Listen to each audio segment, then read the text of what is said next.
सोलापुर शिवसेना जिला प्रमुख मनीष कालजे के खिलाफ पुलिस द्वारा चला रहे झूठे अपराधों को संबोधित किया गया है। मनीष कालजे के खिलाफ केस की कोई जांच पड़ताल न करते हुए पुलिस ने झूठे मामलात में केस दर्ज कर रहे हैं।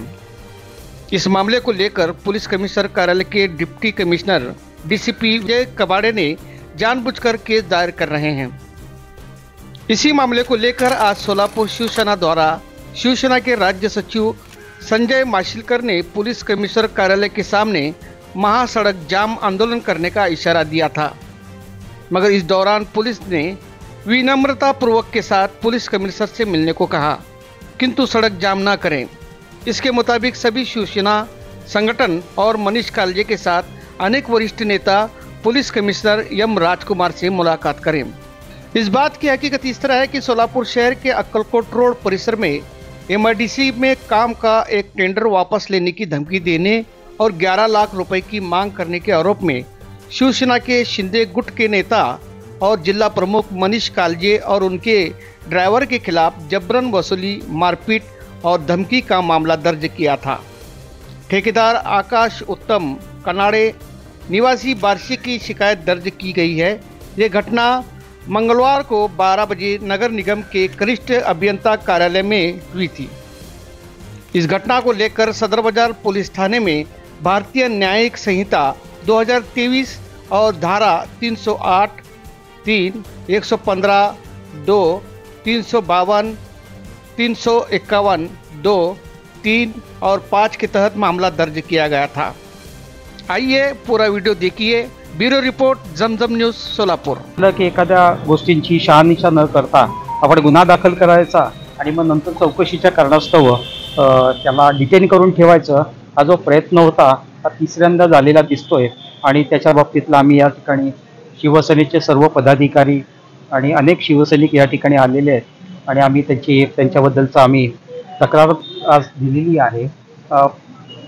आयुक्त साहेबांच्या मी पहिला गुन्हा झाला होता त्यावेळेला देखील भेटलेलो होतो आणि त्यांनी चांगला रिस्पॉन्स दिलेला होता आणि गैरसमजुतीनं झाला असेल तर नक्की त्याच्यावरती आम्ही त्यांना सहकार्य करू अशी भूमिका घेतली होती आणि तीच भूमिका आज देखील त्यांनी घेतलेली आहे।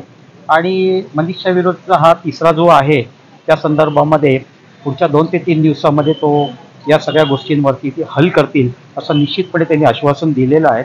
शेवटी असं आहे की आम्ही सरकारमध्ये आहोत आणि कायदा आणि सुव्यवस्था बिघडवणं हे आमचं काम नाही आहे, पण ज्या गोष्टी घडलेल्या नाही आहेत त्याची पहिली दाद मागण्यासाठी आम्ही या ठिकाणी आलो होतो आणि यापुढे जर देखील आम्हाला जे अपेक्षित न्याय जर मिळाला नाही तर आम्ही आणखीन वरिष्ठांकडे जाऊ। शेवटी आम्ही सरकारमध्ये आहोत, एखादी आंदोलन करणं हे तर आमचा अधिकारच आहे, पण आपणच आपल्या विरोधामध्ये आंदोलन करणं हे काही पटण्यासारखं नाही आहे आणि म्हणून आम्ही ही पहिली भेट घेतली। 2-3 दिवसात मार्ग नाही निघणार म्हणजे निश्चितपणे त्यांनी ज्या सीसीटीव्ही फुटेजेस तपासावे, त्या ठिकाणी असलेल्या लोकांच्या बरोबरती बोलून त्यांच्याकडून त्यांनी स्पष्टता करून जबाब घ्यायला पाहिजे की हा गुन्हा अशा पद्धतीचा गुन्हा घडला का नाही घडला। कारण पहिला गुन्हा दाखल जेव्हा झालेला होता त्यावेळेला कोणीतरी XYZ माणूस गाड्या विक्रीचा धंदा करतो आणि त्यांनी एक गाडी विकलेली होती, त्यातलं 1 लाख रुपये काहीतरी त्यांनी टोकन दिलेलं होतं आणि तो लोन करून देणार होता आणि ती त्यांनी जी गाडी घेतलेली होती त्याचा मनीषनी नारळ फोडलेला होता, कार्यकर्त्याच्या गाडीचा नारळ फोडला आणि त्याच्यावरतीच खंडणीचा नाही फसवणुकीचा गुन्हा दाखल केला। आता गाडी घेणारा कोण, त्यांनी लोन करून देणार होता, त्यांनी ॲडव्हान्स दिलेला होता, तर ते जो आहे तो फसवणुकीचा गुन्हा ज्याची गाडी यांनीच घेतलेली होती। मनीष का सक्षम माणूस, सक्षम कार्यकर्ता आहे आणि ज्येष्ठ पदाधिकारी आहेत, पण एखाद्याला राजकीय क्षेत्रातनं कायमचं आयुष्यभरासाठी उद्ध्वस्त करून टाकावं या प्रती आम्ही नाही आहेत।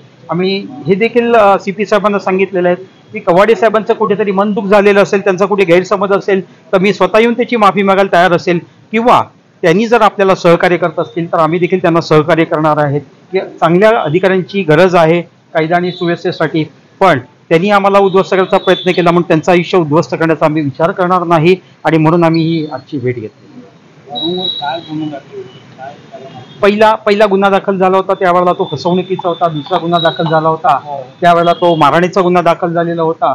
ते आमच्या शिवसेनेच्या कार्यालयासमोरच कुठेतरी कुणाचं तरी अनधिकृत कार्यालय होतं आणि त्यांनी त्यांची गाडी जी आहे ती आमच्या कार्यालयाच्या आवारामध्ये घुसवली होती आणि गेट वगैरे तोडून, आणि त्यानंतरच त्यांनीच मारामारीचा गुन्हा दाखल करून घेतलेला होता आणि आताचा गुन्हा जो आहे ते कॉन्ट्रॅक्टरला जो का आहे तर त्यांनी तो खंडणीचा गुन्हा दाखल केला. कॉन्ट्रॅक्टरला काम पाहिजे आहे म्हणून तो आपल्या कार्यालयात आला होता. कार्यालयात CCTV फुटेजेस न तपासता आपण त्याच्यावरती गुन्हा दाखल करता कुठेतरी अन्याय होत असं वाटायला लागतं.